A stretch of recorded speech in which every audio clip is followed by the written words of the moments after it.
Harika. Bunlar karakovan bulgur.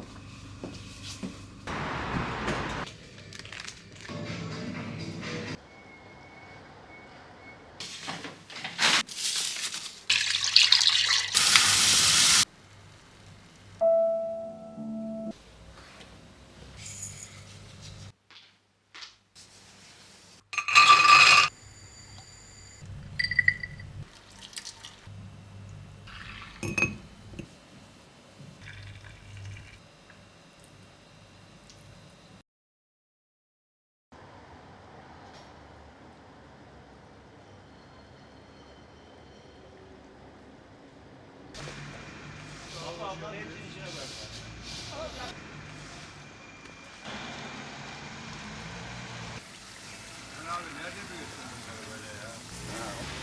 Gül var. Teşekkür ederim. Buyurun.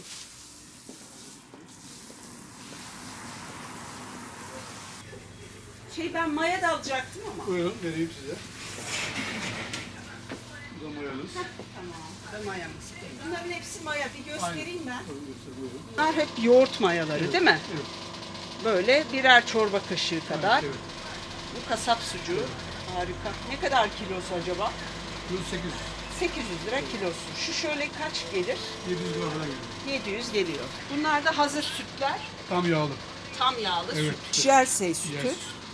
Bunu meralarda yani otlakta yayılan hayvanı. Harika. Bunların ne kadar kilosu? 80'e geliyor onun kilosu. Jersey dedikleri Evet. bu herhalde. 3 kilosu 250 lira. Ha, şu şöyle. Nasıl belli oluyor görüyor musun? Evet, bu daha yağlı. Kaşar, Evet, eski kasa. eski Kars Kars kaşarı kaşarı, var. Her şey var yani. Hepsi evet, de evet. doğal. Evet.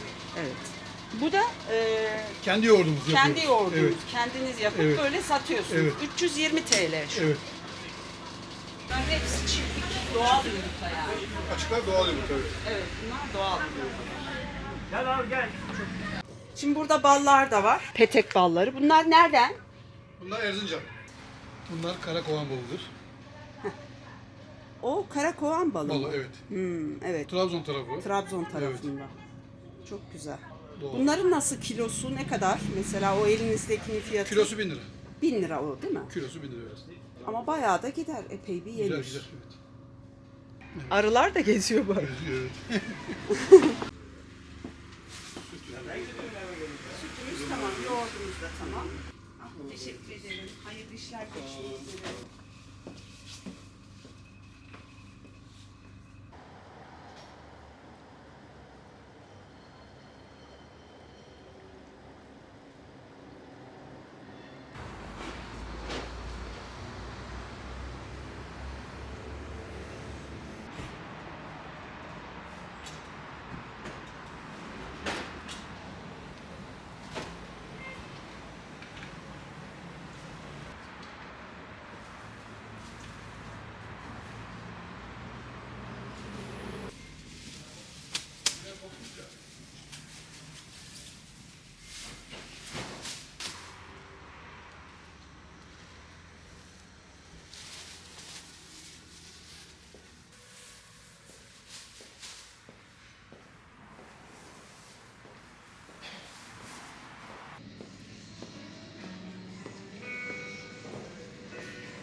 In the gentle morning light, where secrets softly play, a woman wakes with love in a sweet and tender way.